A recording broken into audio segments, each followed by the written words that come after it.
हमें लगा आज एक ऐसे व्यक्ति से हमें बात करनी चाहिए जिन्होंने कश्मीर में न सिर्फ आतंकवाद का दौर देखा है बल्कि गाजी बाबा जैसे आतंकवादी के खात्मे में महत्वपूर्ण भूमिका निभाई। और आज के दौर में वो इस हमले को किस नज़र से देख रहे हैं। इस टेरर अटैक की जो पैदाइश पाकिस्तान से हुई है, उनको दिन में मीडोज में घेर के बिठा के इकट्ठा करके उसमें उनको शूट करना, खोपड़ी में मारना। जिसने ये पूछ के धर्म मारा, वो ये पूछ के मारा इसीलिए ना कि ऐसा करूंगा तो तुम जाके ये चीज़ कन्वे करोगे। पाकिस्तान तो इस पूरे चीज़ का आर्किटेक्ट है, उन्हीं के ज़मीन से हो रहा है और एक नहीं न जाने कितनी बार हो चुका है। बीएसएफ के उन वर्षों के 50 सालों का वो सबसे सफल ऑपरेशन था जिसमें गाजी बाबा को खत्म किया गया, संसद हमले का जो जिम्मेदार आतंकवादी था। उस दौरान सर इंजरी भी हुई आपको? हाँ, मेरे राइट साइड से जो पेल्विस से AK-47 की गोली घुसी और वो मेरे यूरिन ब्लैडर के ऊपर भी पड़ी हुई है, एग्जिट नहीं हुई, तो गोली भी अंदर है। शरीर में गोली लगने का मतलब क्या होता है सर? मरने का तजुर्बा लेने के लिए स्वर्ग जाना पड़ता है। इसमें ये गोली लगी थी तो ये देख सकते हैं एग्जिट पॉइंटर, और ये कम्प्लीटली उन्होंने रिकन्स्ट्रक्ट किया। मेरे यूनिफॉर्म में होल है, ओरिजिनल मेरी यूनिफॉर्म में, जिसमें सारे उसके छेद आज भी बदस्तूर वहीं पे हैं। लेकिन ये है कि लाइफ अगर ड्यू है भगवान के खाते में तो गोलियां कम होती हैं, और अगर तारीख आ जाती है तो एक गोली बहुत है। हम इसीलिए बचे कि हम बहुत एग्रेसिव थे। एक ही फिलॉसफी थी कि अगर मैं कैंपस के बाहर हूँ तो टेररिस्ट बहुत दूर जाएगा, और जिस दिन हम कैंपस के अंदर होंगे तो हमारे करीब आएगा। यही फिलॉसफी चलती थी। क्या माइंडसेट होता है एक आतंकवादी का? इनमें से जो बच जाते हैं वो एक पर्टिकुलर एज के बाद अपना जो किरदार है वो चेंज कर देते हैं, तो they start becoming OGW, overground worker. तो जो OGW है, ओवरग्राउंड वर्कर, ये वहाँ का बैकबोन है। आज की तारीख में टेररिज्म यही चला रहा है। पूरे दुनिया के टेररिज्म के हिस्ट्री में ऐसी मिसाल जो पाकिस्तान के टेररिस्ट ने कायम किया है, जो बड़ी ब्रूटल से ब्रूटल टेररिस्ट ऑर्गेनाइजेशन है, they also don't go for this thing. और उनका ये कहना कि जाओ जाकर मोदी को बोलो, आपके लिए क्या मतलब है सर इस बात का? कहीं न कहीं इनको पोस्ट 2014 के बाद जो रिजीम का अप्रोच रहा है, जो कश्मीर सेंट्रिक टेररिज्म को हैंडल करने का करंट गवर्नमेंट का अप्रोच रहा है, बड़ा लग रहा है। और आर्टिकल 370 एबॉर्गेशन भी इन्हीं की क्रेडिट है। और उसके बाद जो फरवरी 2019 पुलवामा कांड के बाद जो भारत का रिस्पांस रहा है पाकिस्तान के टेरर आउटफिट्स के अगेंस्ट POK में, वो भी हिस्ट्री में कभी नहीं हुआ। तो कहीं न कहीं उनको इन सारे हार्ड एक्शन के पीछे मोदी जी की फिगर नजर आती है। ये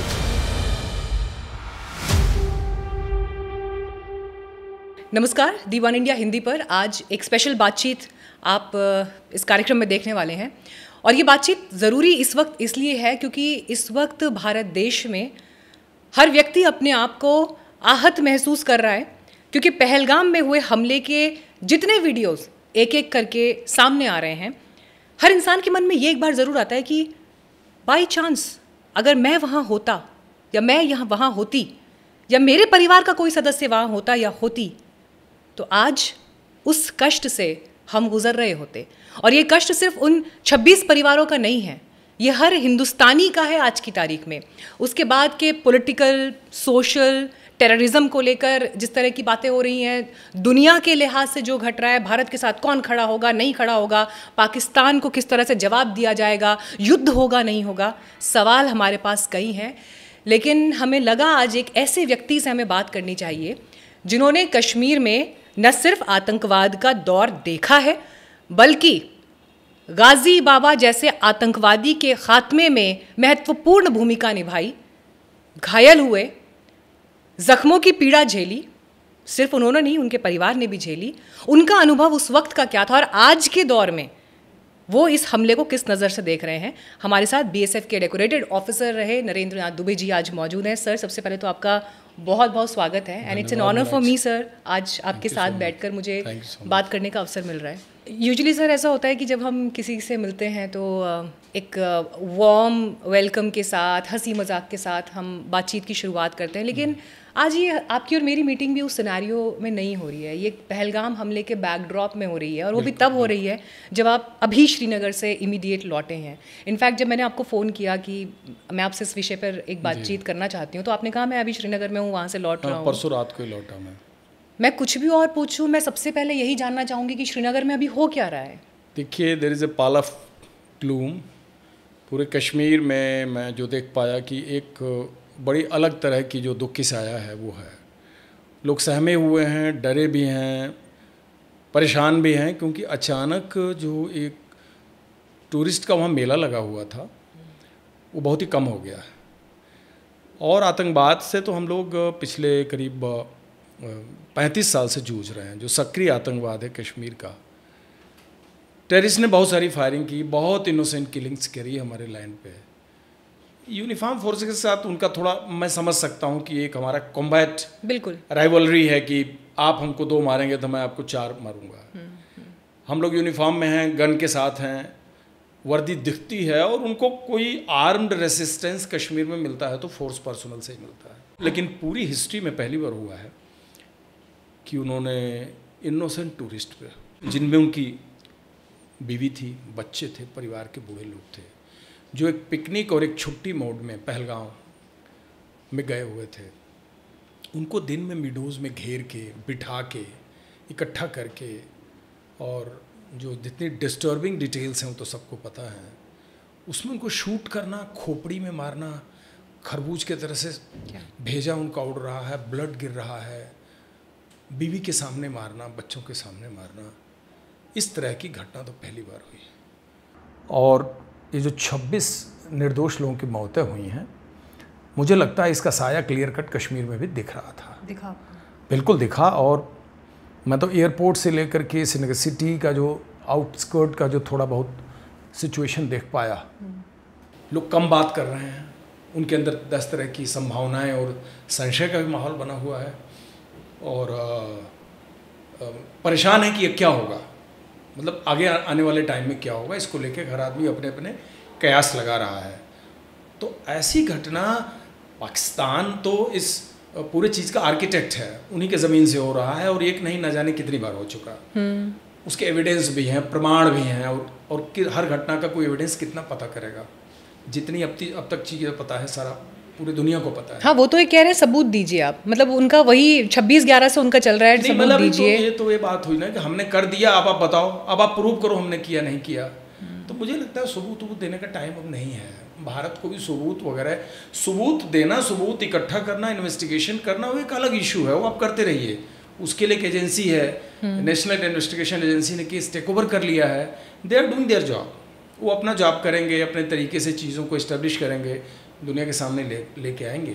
लेकिन जो प्राइमा फेसी जितनी चीज़ उपलब्ध है हमारे साथ, वो तो पूरी इंटरनेशनल कम्युनिटी को इंडिया ऑलरेडी उसको दिखा चुका है, उनको बता चुका है, और वो प्रूव कर चुका है कि इस टेरर अटैक की जो पैदाइश हो कश्मीर, वो पाकिस्तान से ही हुई है। लोकल सपोर्ट डेफिनेटली रहा होगा, बिना OGW के सपोर्ट के तो ऐसे अटैक होते नहीं हैं। बिल्कुल। और बिना OGW के सपोर्ट के आप ऐसा क्लियर कट रैक ही नहीं कर सकते, स्पॉट का आप चुनाव नहीं कर सकते, क्योंकि इस तरह के अटैक में कई स्पॉट ऑलरेडी उनके रडार पे होते हैं पहले से। उनकी फिजिकल रेकी करते हैं, इंफॉर्मेशन कलेक्ट करते हैं, साफ टारगेट ढूंढते हैं। बट उन्होंने ये जो टारगेट चुना ना, इस टारगेट चुनने के पीछे जो भारत कश्मीर का जो एक इस समय डेवलपमेंट का एक इशू चला हुआ है, मेरे समझ से सबसे बड़ा ये रीज़न मुझे नज़र आया कि कश्मीर में वंदे भारत कैसे आ गई, कश्मीर में रेल लाइन कैसे आ गई, G20 हो गया। यस, G20 हो गया, वहाँ थिएटर्स खुल गए हैं, मूवी रिलीज हो रही है। कश्मीर में जो हाईवे है, आज जम्मू से आप 4.5 घंटे में श्रीनगर हिट कर देते थे, 5 घंटे पहुँचते हैं। कोई टाइम था कि भोर में हम 3 बजे जगते थे, रात के 10 बजे जाके कश्मीर पहुँचते थे। हाइडल प्रोजेक्ट्स हैं, पावर है, डेवलपमेंट है, एजुकेशन है, पैसा है, 2.25 करोड़ टूरिस्ट कश्मीर पहुँच चुके। तो फाइनली ये जो टूरिज़्म से रिलेटेड इंफ्रास्ट्रक्चर और पैसा है, कश्मीरी आवाम को ही जा रहा है, और वहाँ की इतनी यूथ इस पॉजिटिव काम में बिजी है। आपको लगता है ये हमला प्रीएम्प्ट हो सकता था या पहले से पता हो सकता था इसके बारे में? As a army veteran, as a force veteran, मैं आपसे ये पूछना चाहती हूँ, जब हुआ आपको हैरानी हुई, आप चौंके कि ये हमला हो गया, या ऐसा लग रहा था कि आतंकी इस फिराक में बैठे हैं, कुछ होगा कश्मीर में? नहीं, चौंके तो हम ज़रूर किए, चौंके आप कैसे गया। और फ्रेंकली बताऊँ आपको, जितने टूरिस्ट हॉटस्पॉट हैं ख़ास करके कश्मीर में, सारे टूरिस्ट हॉटस्पॉट को आप फुली सिक्योर नहीं कर सकते, ये प्रैक्टिकल बात है। लेकिन हैरानी इस बात पे हुई कि पहलगांव लिदर वैली तक तो ठीक है, क्योंकि अगर खानाबल से पहलगांव आप जाते हैं 35-40 किलोमीटर का जो रास्ता है, 50 किलोमीटर, वो रूट भी थोड़ा सा डायसी है, लेकिन उस रूट पे एक तरफ पूरी लिदर नदी बहती है जी। उससे कोई ख़तरा ऐसा हो नहीं सकता। दाहिने जो पहाड़ी एरिया है वहीं से होता है, बट फिर भी वो एरिया वेल प्रोटेक्टेड है। रोड ओपनिंग पार्टी है, आज भी उस पर आरोपी लगती है, पूरी फोर्स डिप्लॉयड रहती है, तब लोग मूवमेंट करते हैं इवन टुडे। हाँ, मैं गई हूँ वहाँ तक। जब आप पहलगांव पहुँच जाते हैं तो उसके बाद जो हाई रीचेस पर आर्टिलरी गई हैं उनमें आरोपी शायद नहीं होती है। तो ये 5 किलोमीटर का जो ऑन फुट वाला एरिया था जहाँ पर ये घटना हुई है, उस पर फुट ट्रैक है खाली, यानी म्यूल जा सकते हैं, घोड़े खच्चर, या आप पैदल जा सकते हैं। मिडोज़ है, बहुत सुंदर मिडोज़ है और बड़ा फेवरेट प्लेस है टूरिस्ट का। कोई भी वहाँ जाना चाहता है, उसके पास एक दिन है, तो वो इस जगह जरूर बाइसरन जरूर जाना चाहता है जी। अब ये एक दिन, पहली दिन तो गए नहीं थे ये टूरिस्ट, है इससे पहले भी ये टूरिस्ट, हाँ वहाँ तो डेली, हाँ डेली का है वहाँ। बदकिस्मत ये टूरिस्ट थे जिनके साथ ये घटना हुई, और जिस दिन टेररिस्ट ने मन बना लिया कि हम इनको टारगेट बनाना, उन्होंने किया। मुझे लगता है इस पॉइंट को हमें रडार पे रखना चाहिए था, या कम से कम इस पॉइंट पर लोगों को जाने से रोकना चाहिए। हालांकि सरकार ने भी माना है कि एक सिक्योरिटी लैप्स वहाँ पर हुआ है।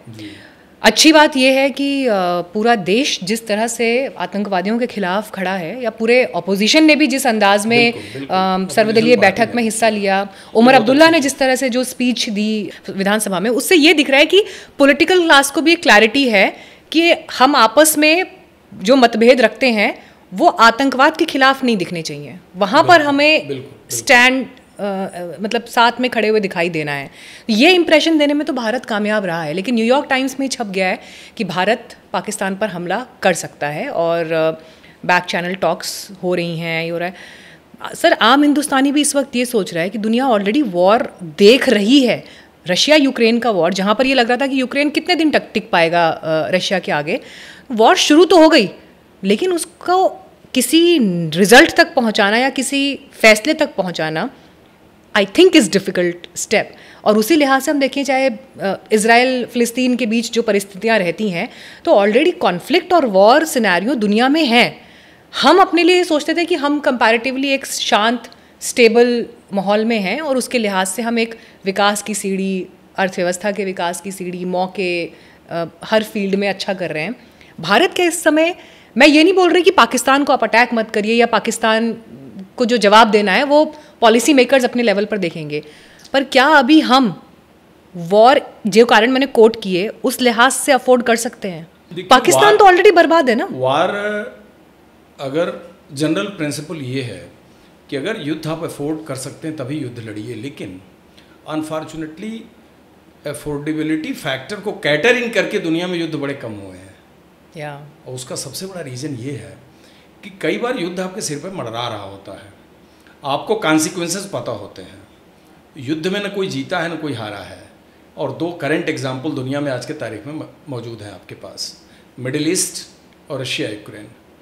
लेकिन मैंने जो इंडिया पाकिस्तान के बीच पार्टीशन के बाद, इंडिया पाकिस्तान एक युद्ध तो पार्टीशन में ही लड़ चुके थे, और इस पूरे ज्योग्राफी का जो 2 सबसे बड़ा धड़ा था, बंगाल और पंजाब, ऑलरेडी डिवाइड हो चुका था। कितने लोग मरे, अगर देश न बटा होता तो ये सारे इसी कंट्री के लोग थे। लाखों लोग मरे, बॉडीज भर भर के गाड़ी आना, ट्रेन आना, तो मतलब एक कथा लगती है, लेकिन ये bloody chapter in the history.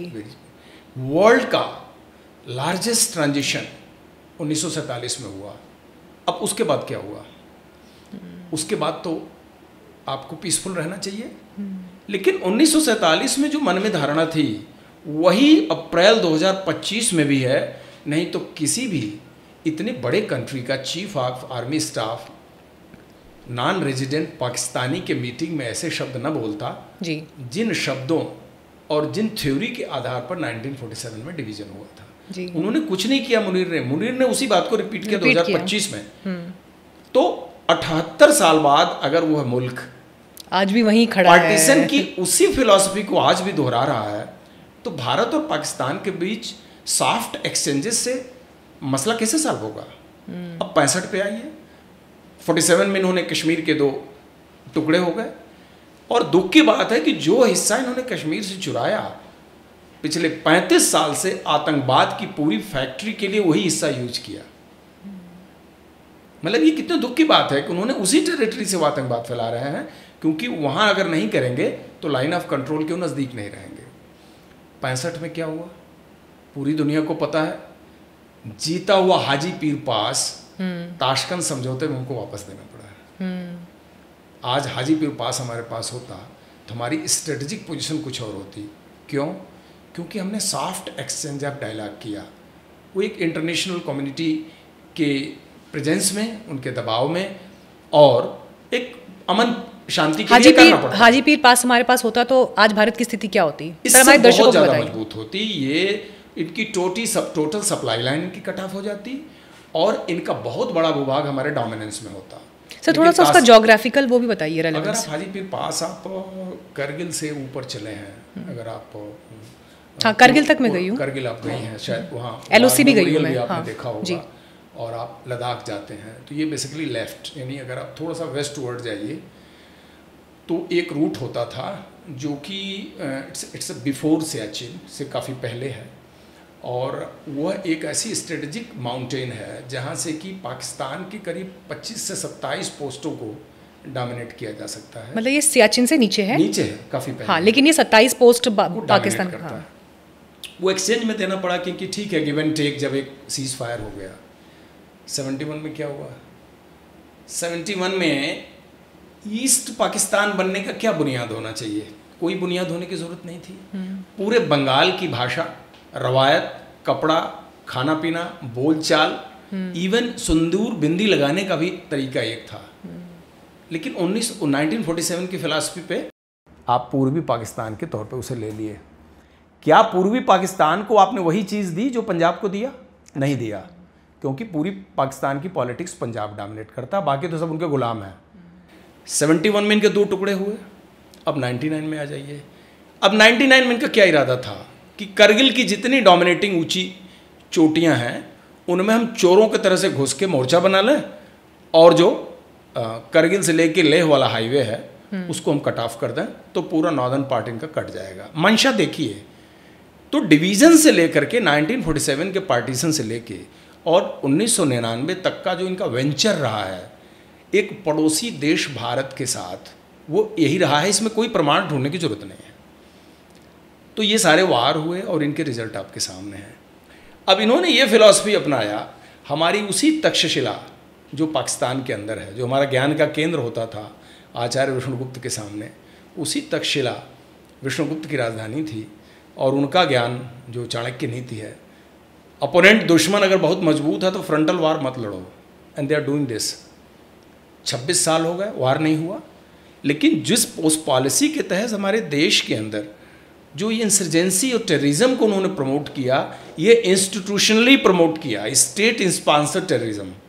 Mumbai attack में कसाब नहीं पकड़ा गया होता तो आप क्या प्रमाण देते उनको? आप जो फरवरी 19 का अटैक हुआ, सीआरपीएफ के 42 जवानों की निर्मम हत्या हुई कश्मीर में, फाइनली एनआईए ने केस ट्रैक किया। जैश ए मोहम्मद, बहावलपुर, मौलाना मसूद अजहर की एक्सटेंडेड फैमिली मेन कॉन्स्पिरेटर था, उनका भतीजा, उसका भतीजा बड़गांव में मारा गया एनकाउंटर में। तो कहने का अर्थ कि आपका 2 जनवरी 2016 Pathankot airbase attack, Mumbai attack आपके सामने 26/11 है। तो कहने का मतलब कि जितना सॉफ्ट एक्सचेंज ऑफ रिलेशनशिप्स है, चाहे आप आगरा समिट की बात करिए, चाहे मुशर्रफ के इंडिया आने की बात करिए, चाहे हमारे प्रधानमंत्री महोदय का लाहौर जाने की बात करिए, चाहे हमारे इस नेतृत्व का एक बार स्टॉप ओवर पाकिस्तान में करिए, तो ये सारी चीज़ें ट्राई हो चुकी हैं, इनसे कुछ नहीं होगा। और मुझे क्लियर पता है कि इंटरनेशनल प्रेशर, FATF, आर्थिक प्रतिबंध लगाना, इंटरनेशनल कम्युनिटी में पाकिस्तान को नंगा करना, उसको ये बताना पब्लिक के सामने कि ये टेरर स्टेट है, ये एक अलग मुहिम है, लेकिन जो पहलगांव में काम हुआ है, जो घिनौना काम पाकिस्तान ने किया है, उसका एक बिफिटिंग आंसर बनता है। अगर युद्ध मजबूरी है तो हम युद्ध चाहते नहीं हैं, लेकिन यह शांति जो पत्थरों में होती है, वो पत्थरों की शांति भी हमें नहीं चाहिए, क्योंकि पत्थर बोलते नहीं हैं। मतलब ये गांधी जी का ही कोट है, I believe in non violence, but once there is a choice between non-violence and cowardice, once there is a choice between violence and cowardice, I'll choose violence. पत्थर की शांति तो हमें नहीं चाहिए। अंत में जो उन्हें कोट करते हैं उनके लिए भी आधार फिर गीता का ज्ञान ही वही है कि जब कहते हैं ना दुष्ट न माने तो भीषण युद्ध जरूरी है, गीता भी यही कहती है, और ये हमारा कर्म है।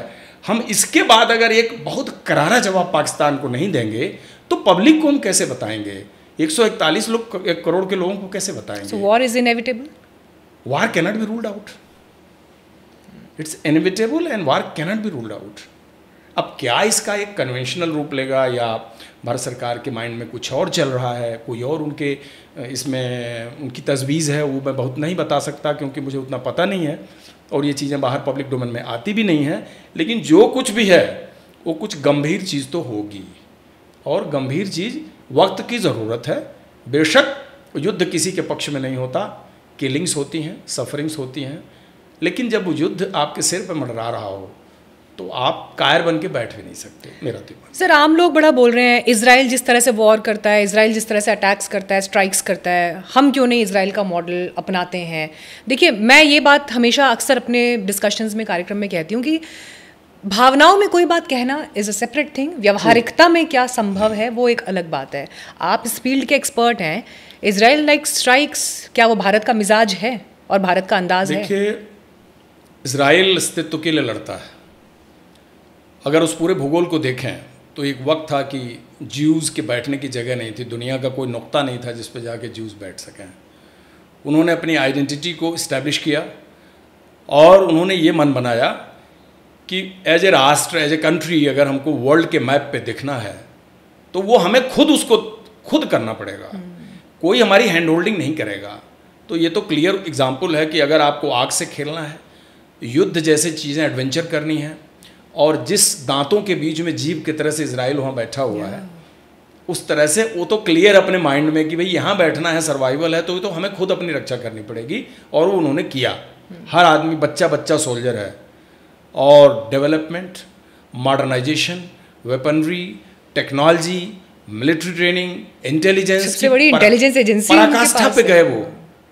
बड़ी बड़ी कंट्री के लिए वो एक तरह से रोल मॉडल है, लोगों से टीचिंग लेते हैं। मोसाद के सबसे बड़ी चीज है दुश्मन को नहीं छोड़ते, बनती है, वेब सीरीज बनती है। हाँ। उनके दुश्मन हो सकते हैं दुनिया में, लेकिन दुश्मन का सर्वाइवल उन्हें बर्दाश्त नहीं है, और ये बहुत अच्छी बात है।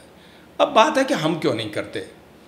देखिए, एक कंट्री दूसरे कंट्री के जैसा आइडेंटिकल नहीं होती, ना ही उसके जो एक उसकी पॉलिसीज़ हैं वो बड़ी डिफरेंट होती हैं।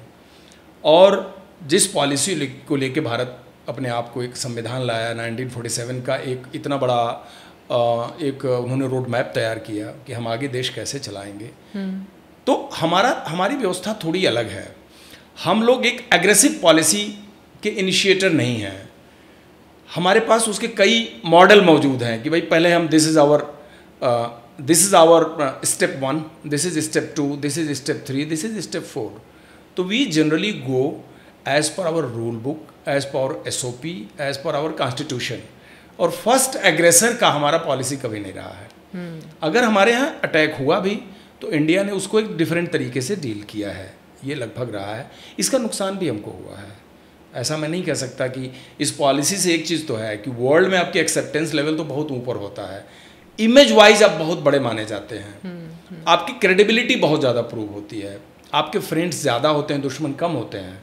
लेकिन इस पॉलिसी से थोड़ा ये भी नुकसान कहीं ना कहीं होता है कि लोग आपको एक सॉफ्ट टारगेट भी मानते हैं, उसका फ़ायदा भी उठाते हैं। आप दुनिया में किलर्स, टेररिस्ट का सबूत कहाँ तक देते रहेंगे आप?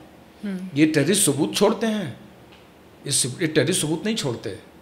इनका ब्लड सैंपल उठाएंगे आप, इनके गोलियों का फोरेंसिक जांच कराएंगे कि किस गन से गोली निकली है। ये पॉसिबल है? बिल्कुल पॉसिबल नहीं है। तो इसमें तो जो इनके परपेट्रेटर्स हैं, जो कॉन्स्पिरेटर्स हैं, जो प्लानर हैं, आर्किटेक्ट हैं उनको हिट करना पड़ेगा।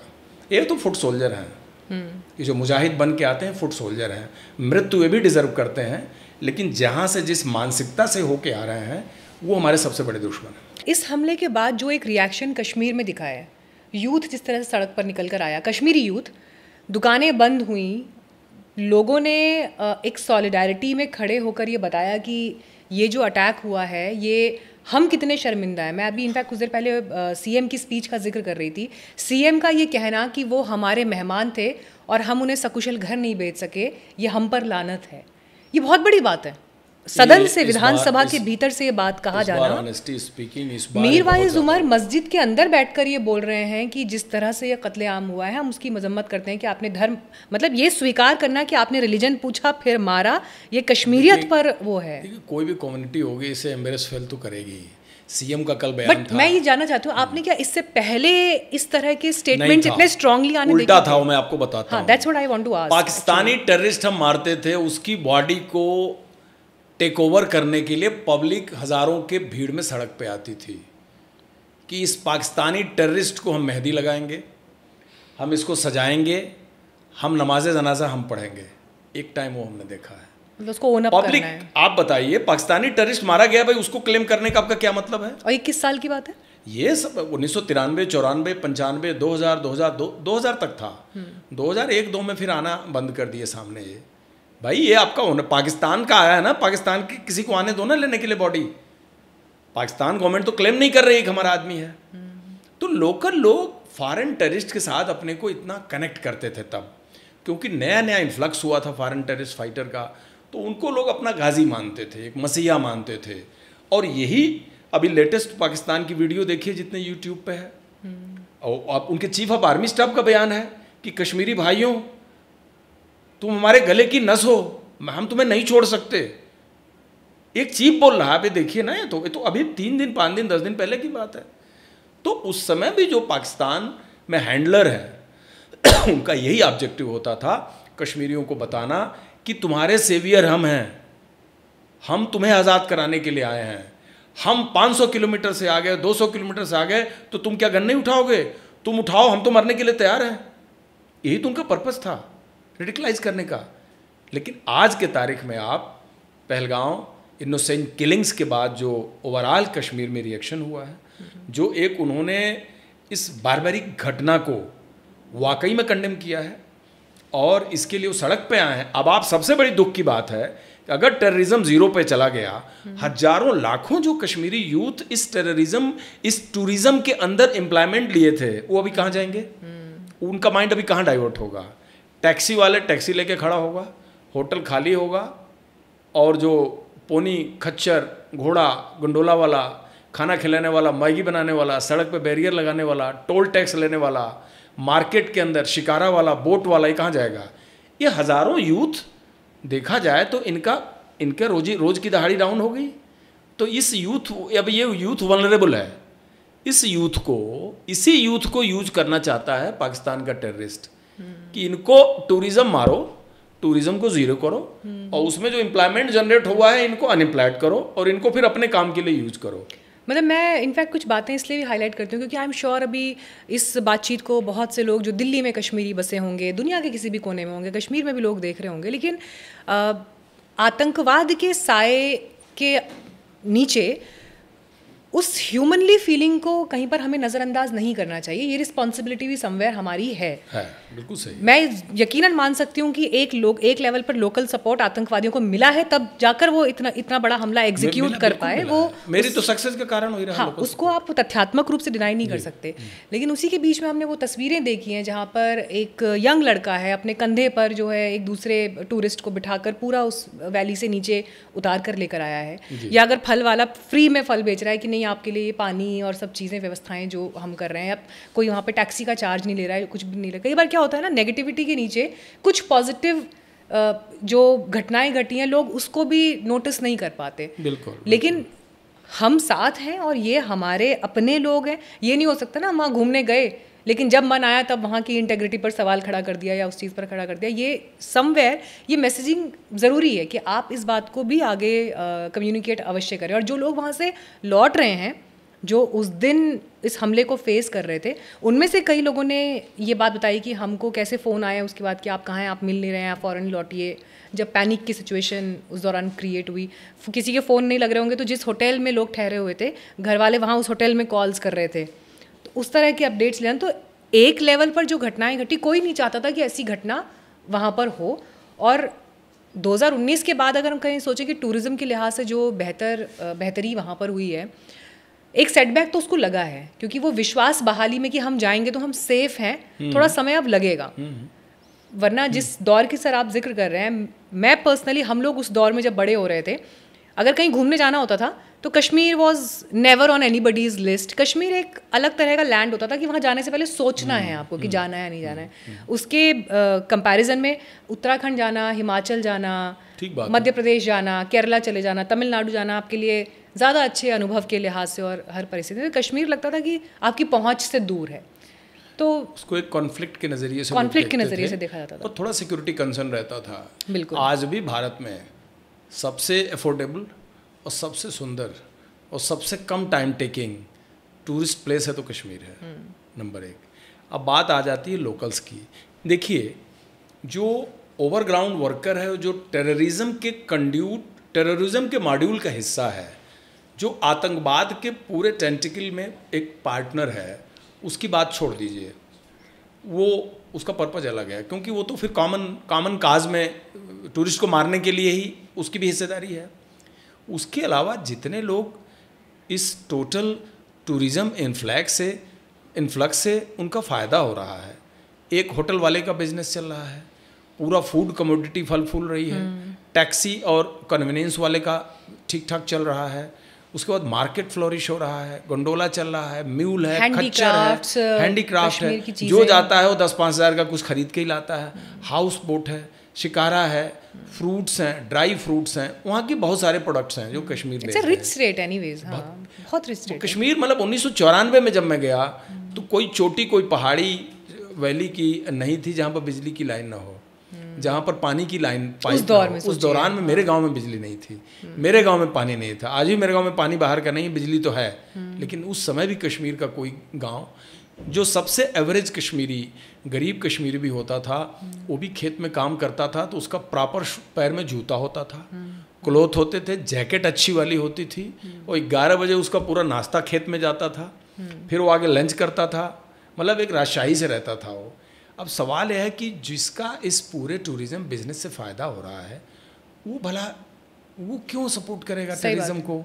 और वो होटल वाला इसलिए फ़ोन करके पूछ रहा है, वो कंसर्न जता रहा है, ये उसकी मॉरल रिस्पॉन्सिबिलिटी है। बिल्कुल। होटल वाला हुआ, गाड़ी वाला हुआ, जो भी हुआ। तो ये कहना कि कश्मीर आम तौर पे पूरे कश्मीर का यही फ़ज़ा है, ये उचित नहीं है। जो उस टूरिज़्म के पार्ट है वो है, उसमें जिन्होंने अच्छे काम किए, जो लोग आम इस दुख को कंडोल कर रहे हैं, और जो लोग उस पर मातम मना रहे हैं या उन्हें बुरा लग रहा है कि बाहर हमारा फेस बदनाम हो रहा है, हमको कल को कश्मीरी के नाम पे लोग हमारे को शक करेंगे, बोलेंगे अच्छा ये कश्मीरी है, तो उनका हेड डाउन होगा। इस तौबत का भी उनको डर है, बहुत बड़ा डर है, और इंटरनेशनली डर है कि सब लोग उनको शक के नज़र से देखेंगे। सर, एक हफ्ते पहले जिसकी शादी हुई हो और उसके सामने उसके पति को गोली मार दी जाए, एक बच्चा के सामने उसके पिता को गोली मार दी जाए, तो ये तो ह्यूमन लेवल पर कितना बड़ा क्राइम है, और उसको कोई भूला नहीं सकता। टेररिज्म के हिस्ट्री में ऐसी मिसाल जो पाकिस्तान के टेररिस्ट ने कायम किया है, जो बड़ी ब्रूटल से ब्रूटल टेररिस्ट ऑर्गेनाइजेशन है, they also don't go for this thing. I mean newly married couple को शायद ISI ने भी ऐसे पकड़ के मारा हो, शायद कोई दृष्टांत नहीं मिलेगा। और ऐसा करके उन्होंने क्या मैसेज कन्वे किया है, और ये भी देखिए क्या उन्होंने इंटेलिजेंटली किया है। लेडीज़ को छोड़ दिया, बच्चे को मारा, बच्चे को छोड़ दिया और मेल को मारा। मतलब कहीं ना कहीं उन्होंने बड़ा कनिंगली, बहुत धूर्ततापूर्ण तरीके से ये कन्वे किया है कि नहीं, हम वो टेरर मॉड्यूल हैं जो इस दीन और इस ह्यूमैनिटी और इस आइडियलिज्म का बड़ा ख्याल रखते हैं कि हम मतलब बच्चे और लेडीज़ को नहीं मारते, हम तो जेंट्स को मारते हैं। They somehow tried to convey a very subtle message to their आका, their module, their outfit commanders, कि भाई हम भी कुछ, हमारे कुछ उसूल हैं कुछ, मतलब किलिंग मैं कर रहा हूँ लेकिन बड़े उसूलों के साथ किलिंग कर रहा हूँ। ये तो इस तरह का तो लाजवाब जो एग्जाम्पल है वो पाकिस्तान, ऐसा ही स्पॉन्सर्ड मॉड्यूल ही दे सकता और उनका ये कहना कि जाओ जाकर मोदी को बोलो, आपके लिए क्या मतलब है सर इस बात का, जाओ जाकर मोदी को बोलो? देखिए बड़ा मतलब वो ये भी कह सकते थे ना, जाओ अपनी फौज को जाके बोलो, जाओ अपने मतलब अपने बाकी हिंदुओं को जाकर बोलो। एक्चुअली क्या है कि जो मोदी को बोलो बात का मतलब क्या है? वो एक सिंबॉलिक, एक मेटाफोरिकल मैसेज है कि वो कहीं न कहीं इनको पोस्ट 2014 के बाद जो रिजीम का अप्रोच रहा है, जो कश्मीर सेंट्रिक टेररिज्म को हैंडल करने का करंट गवर्नमेंट का अप्रोच रहा है, बड़ा लग रहा है। और आर्टिकल 370 एबॉर्गेशन भी इन्हीं की क्रेडिट है। और उसके बाद जो फरवरी 2019 पुलवामा कांड के बाद जो भारत का रिस्पांस रहा है पाकिस्तान के टेरर आउटफिट्स के अगेंस्ट पीओके में, वो भी हिस्ट्री में कभी नहीं हुआ। तो कहीं न कहीं वो इस हार्ड अप्रोच के पीछे करंट रजीम के सरबराह, करंट रजीम या स्पेसिफिकली प्राइम मिनिस्टर मोदी के सरबराह चीफ मोदी जी, कि वो कहीं न कहीं उनको इन सारे हार्ड एक्शन के पीछे मोदी जी की फिगर नज़र आती है। ये तगड़े नेता हैं, ये ऐसा करा रहे हैं, इसीलिए आतंकवाद के ऊपर जो होता है अटैक हो रहा है, आतंकवाद को क्रश किया जा रहा है। कश्मीर सेंट्रिक जितने चीज़ें हुई हैं वो प्राइम मिनिस्टर की क्रेडिट है। तो एक मैसेज देने का तरीका है कि जाओ मोदी जी को बता दो कि मतलब हम आपको मैसेज दे रहे हैं। आप देखिए 2003 में वाजपेयी जी प्रधानमंत्री थे, तो उन्हीं के आगमन के दिन अटैक करना था गाजी बाबा ने, उनके आगमन के दिन क्यों अटैक किया? और इस ऑर्गेनाइजेशन जैश ए मोहम्मद ने अबू जहल बोला था 2000 में इनको, अबू जहल हमारे प्राइम मिनिस्टर को। तो prime minister as such leadership को और इस रिजीम के लीडरशिप को खास करके ये इनका मॉडस ऑपरेंडी है, इनके हैबिट का एक तरीका है। इसीलिए उन्होंने इस वाले में भी बात कन्वे की कि जाके बता दो, मतलब मैं इतना ढीठ हूँ, इतना हाई हेडेड हूँ, इतना खतरनाक टेरर ऑर्गेनाइजेशन हूँ कि मैं बात कह सकता हूँ कि जाके बता देना। मैंने किया। जिस समय सर आप इसीलिए मोदी जी ने बोला ना कि तुम दुनिया के किसी भी कोने में रहोगे, वहाँ पे तुमको हम छोड़ेंगे नहीं, वहाँ पे ढूंढ के निकाल छोड़ेंगे नहीं किसी भी मिट्टी में। और एक बात और बोला कि वैसे मतलब बड़ा कम हिस्सा रह गया है जिस मिट्टी पे आप हो, लेकिन उसके अलावा भी कहीं होगे, मतलब खाली पीओके में ही नहीं, अदर देन पीओके भी कहीं दुनिया के ग्लोब पे होगे, तो हम तुमको छोड़ेंगे नहीं। ये बात उन्होंने बिहार के रैली मधुबनी से बोला था।